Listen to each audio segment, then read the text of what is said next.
Market yard चौक परिसरात 2 युवकांवर प्राणघातक हल्ला, किरकोळ वादातून मारहाण, दोघे उपचारासाठी रुग्णालयात दाखल। अहिल्यानगर शहरातील मार्केट यार्ड चौक परिसरात किरकोळ कारणावरून 2 युवकांवर प्राणघातक हल्ला झाल्याची घटना घडली असून या प्रकारामुळे परिसरात एकच खळबळ उडाली आहे। मिळालेल्या माहितीनुसार सय्यद मुस्तकीम राहणार भिंगार हे आपल्या दुचाकीवरून नेवास्कर पेट्रोल पंप येथे पेट्रोल भरून जात होते। यावेळी मार्केट यार्ड परिसरात मोठ्या प्रमाणात वाहतूक कोंडी झाली होती। पुढील वाहन चालकाला हॉर्न वाजवल्याच्या कारणावरून संबंधित व्यक्तीने राग धरल्याचे सांगितले जात आहे।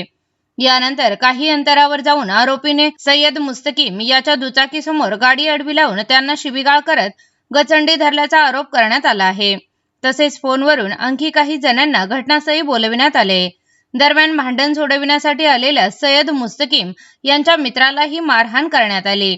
या हल्ल्यात दोघेही जखमी झाले असून जखमी मित्रांवर श्री दीप हॉस्पिटल येथे उपचार सुरू आहेत, तर सय्यद मुस्तकीम यांना जिल्हा रुग्णालयात दाखल करण्यात आले आहे। या घटनेची माहिती मिळताच पोलिसांनी घटनास्थळी धाव घेतली असून पुढील तपास सुरू आहे। संबंधित आरोपीवर पोलीस प्रशासन कोणती कारवाई करणार याकडे आता सर्वांचे लक्ष लागले आहे।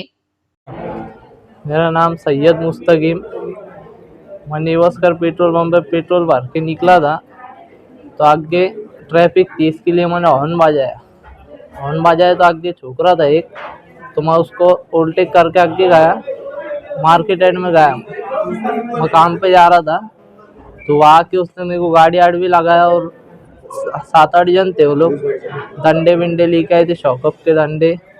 उनने डायरेक्ट मारना चालू करे तो ऊपर से ऑफिस है मेरा, वहाँ काम को है मैं, तो वहाँ से जो मैं जिसके पास काम को नीचे आए उन्होंने छुड़ाना चालू करे तो उनको भी मारे और मेरे को फटका दिए डंडे से, तो मैं बेहोश होके गिर गया था नीचे। उसके बाद का मेरे कुछ नहीं मालूम है, और मेरा फ़ोन भी छीन के लेके गए और मेरे पास में पैसे थे 35,000 रुपये बकरा लाने को, वो भी छीन के लेके गए।